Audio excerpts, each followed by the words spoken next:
Welcome to Great Talk and Entertainment. I'm your host, KJ, and this is the podcast where we review movies and TV shows, including all your favorite superheroes, including Marvel Comics, DC Comics, and much more. Please subscribe to the YouTube channel, Great Talk and Entertainment Official. Please subscribe, hit the like button, and leave a bunch of comments for me to help this channel grow. So I appreciate you and thank you for all the support. Let's go.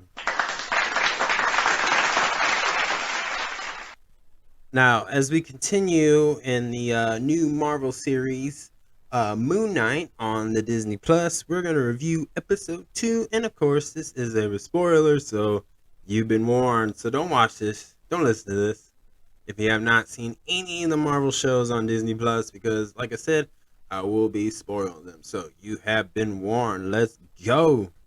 So in episode 2, I'm just going to give a little summary. Episode 2 really gets into the point with the main plot of this whole series so far slash season, if they do another season, which I hope they do more seasons to all these shows, obviously. But they're still keeping that slow pace with that psychological thriller with a little horror to it routine. And obviously this is a totally different way of a format way that Marvel's done this before. And I know it can be argued with that, but with WandaVision, but this show is more, what's real and what's not, and it's really hard to figure out like who's real, who's telling the truth. Can you trust Steven? Can you trust who can you trust? Like Mark? You don't know. So this is definitely a psychological Marvel show, and honestly, even episode 2 is really good. Like, I enjoy just watching it over and over again. And they gave us so much new surprises. They're introducing us to new characters that could possibly be extended furthermore in other Marvel TV shows or the movies and then in the cinematic universe. But I, this thing has given us so much, and in only 2 episodes, and this thing is getting pretty dark and gritty, and I'm enjoying this. Like, oh, this Moon Knight show so far is really good. I'm enjoying this, and I definitely think that people could really, as just spending time reading about him, watching more Moon Knight shows or specials or whatever. Just, I mean, this character could just be mainstream popular. Like, I can definitely see this, and it's like a character that if you're not like a real superhero fan and not really hardcore into the MCU, honestly, this show could be a standalone and people would just enjoy this. It's just a great show so far, and I think the character Moon Knight has a lot of potential to be, honestly, like I said, be a mainstream popular character, and I really hope it does, because this is some good storytelling, and the cast on this show for episode 2 did an amazing job. Like, so good. Even in the show, it shows, like, even like Arthur Harrow, his cult was actually much larger than what you would expect, how they shown in episode 1. But this guy's got a whole legion. Like, right now, it looks like most people in London literally follow this dude, but I'm pretty sure he's in America and other states and countries all over the world, pretty much. Like, this dude is legit, and Ethan Hawkins is just killing it. And oh man, I really hope this character doesn't get killed off. I think this character could be a great villain with other Marvel characters besides Moon Knight, but for sure, this is really cool. And like I said earlier, it's like it's getting really dark and gritty, because even as you show, his cult was like, yeah, we'll kill some babies and stuff if we have to. And I just love how a lot of the Marvel heroes just kind of like break that down and say, man, you're crazy. Like, because this dude is willing to kill babies and children. Like, what the heck? That's pretty dark. That's pretty dark. That's pretty dark. But I hope they can really honestly extend that character into other Marvel stuff, like that'd be cool for me. But if not, I will enjoy this season all the way with it. Like it's really good, honestly. And another thing in this show, they show how Steven and Mark are finally communicating back to each other, and it's showing how much the more they communicate, their mental health is his mental health. Steven's mental health is really going bad because this stuff is like making him crazy without him realizing it. And that's the psychological thriller twist to it. Is this guy, his mind is like destroyed. He's just mentally destroyed, and also having Khonshu just be the one dictating both, because Khonshu controls both of them. Like we learned this episode that Khonshu is the one who's making a deal with Mark, who's both controlling the body of Steven, which they both say, hey, Khonshu's like, no, I control you and Steven, and they have some type of deal to where he does his one more mission, he's free, but Khonshu takes his wife Layla, who's going to be the next Avatar, which I think is really interesting. Of the possibility of having a female version of Moon Knight in the future MCU, which I do kind of hope to see that in some sort of way. Like, I think that would be awesome. Like, it would just expand, like, definitely, because we're gonna get a She-Hulk. We're getting She-Hulk, so we might as well just get a female version of Moon Knight. So that I think I'd be cool with that. Like, I think that would be the thing that people did not know they needed in their life, especially Marvel fans. I'm okay with that. So even in this episode, they show that Mark, like I said, has a different life. Like he's married to this woman named Layla, and they're both somewhat of like an assassin slash hitman type thing. Like they've been going around, doing some head chopping, raiding, whatever they're supposed to do. Like Khonshu's got them on point. Like, jeez. And it's showing like at first I was kind of nervous in a way, like, oh man, are they really gonna do this with Khonshu and Steven, like Eddie Brock and Venom? It kind of does, and what I mean by that is the little bit of the comedy that they have. Like Khonshu was telling Mark, like, "Oh, you love doing these missions. That's why you're always here doing that. And you're always the one stepping up. And you know, you were supposed to be gone. I was supposed to be done with you for a long time, and here you are." So it's really Mark enjoying these missions, and that's a little comedy. But that's just something I can see Venom saying to Eddie Brock in a way. But I'm not saying that's a bad thing to, use the same format in a live action like Venom and Eddie Brock is in the live action.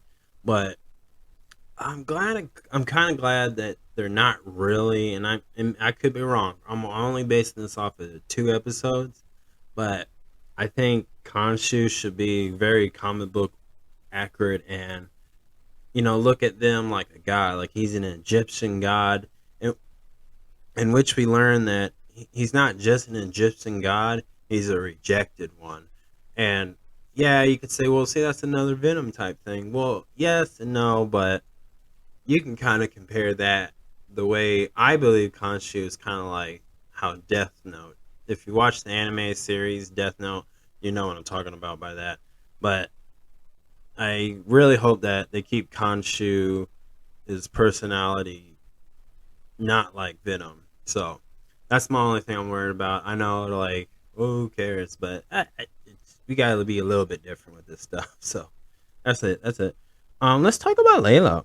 So Layla's, like I said, she's actually married to Mark, and I think that's very interesting, just because of the way this is now.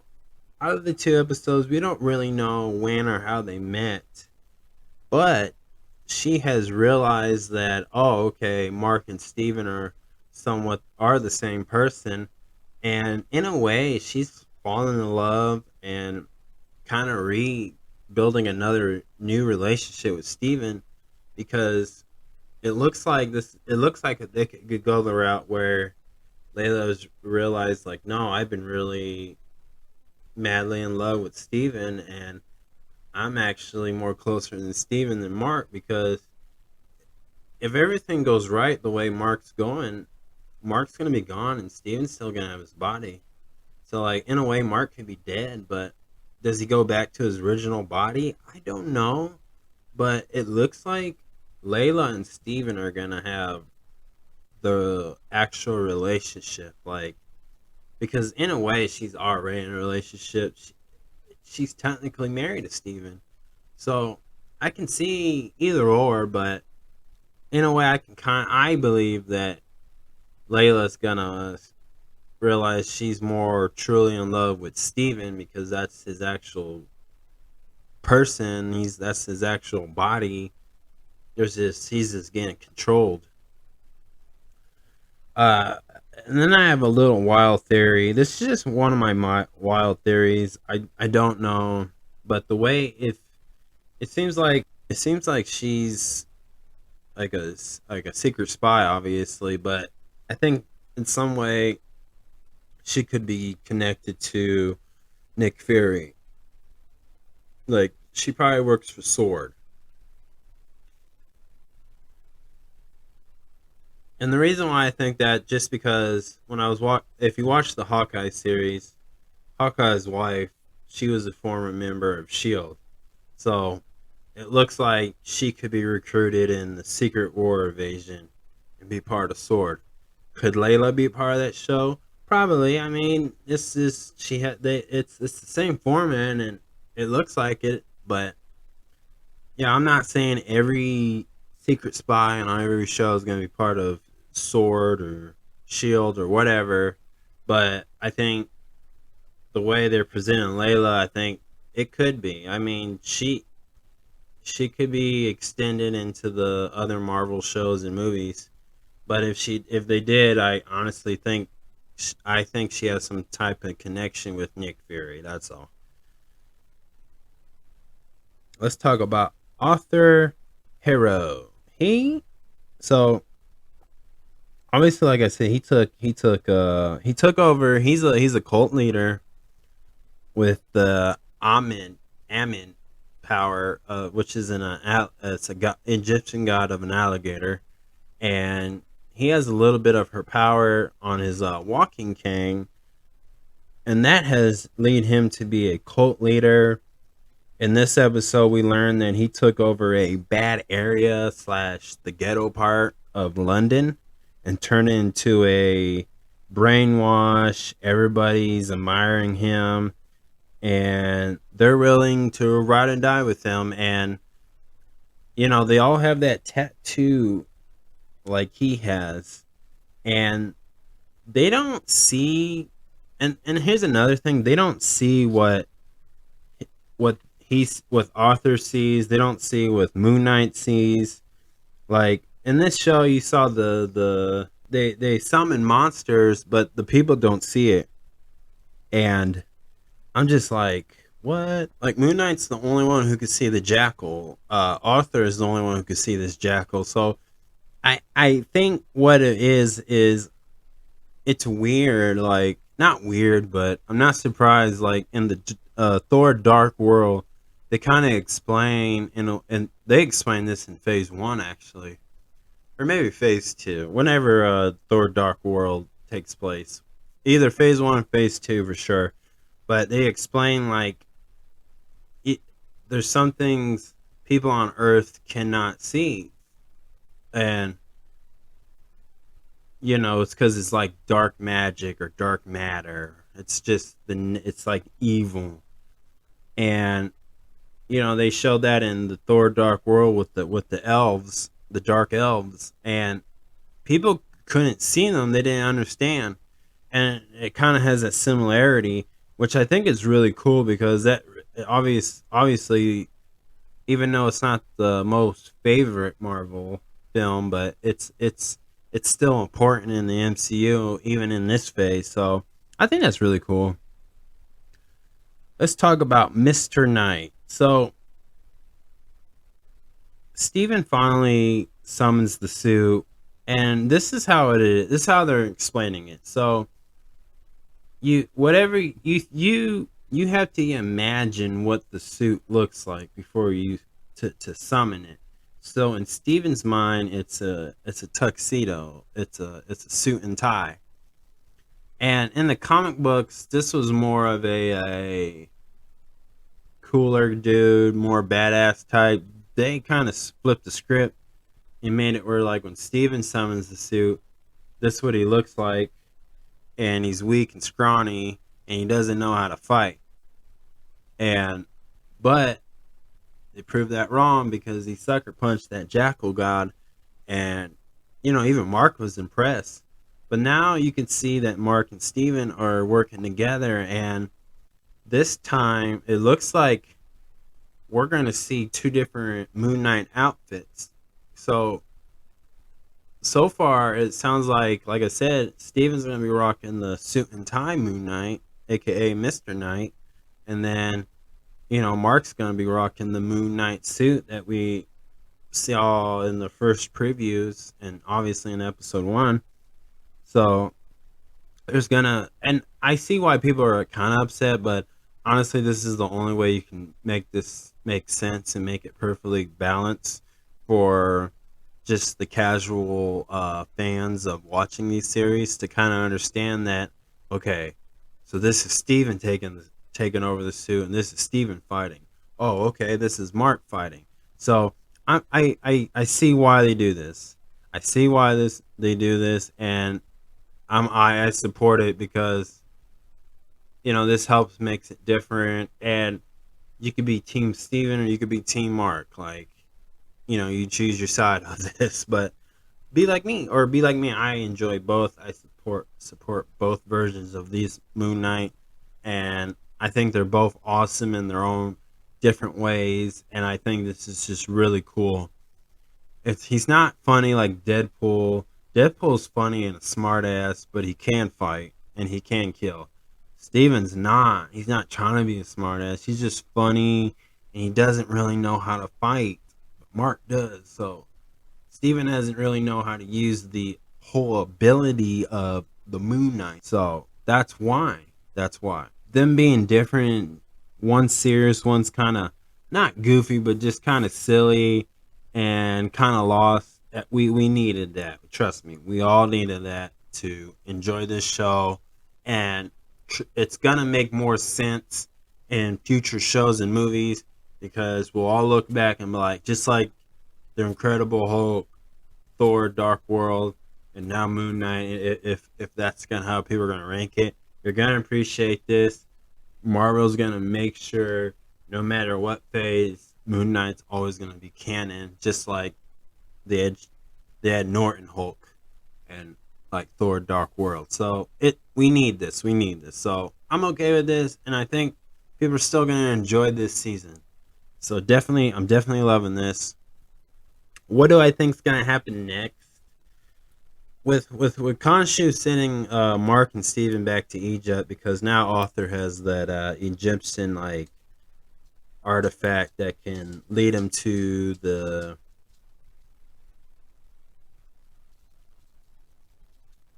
alligator god and Admit. So this is the Admit. She's somewhere and she's in Egypt, obviously. So I'm curious. Do they make her look like an alligator that has like a human body, just kind of like Khonshu, or the way the Egyptians in real life back in the day drew them out or sculpture them out? I don't know. Or does she look like well, I guess one of those attractive women, but who would play her? I'm not sure. Um, but I'm curious with that. If I had to guess, I would think she would look like a human woman, Thor's sister in a way. If I had to give this show episode a 1 out of 10, I'm definitely giving it an 8. It was really great. there's so much more that they just have not touched upon, and I hope they do. Um, they're kind of rushing through it, but not really, because like I said, it's a slow pace, but it's a good slow pace, and I'm definitely enjoying this show. So I can't wait for more. So I'm giving this definitely a 7. So no, I changed my mind. I'm giving it an 8 because it's just really good. So okay, 8 is the official number. I'm giving it an 8. So I'm loving this, and that's my review. So thank you for listening, guys. Please subscribe to my YouTube channel, Great Talking Entertainment Official. Please subscribe, hit that like button, leave a comment. Tell me, guys, what you think about the Moon Knight series on Disney Plus. I would love to hear your feedback.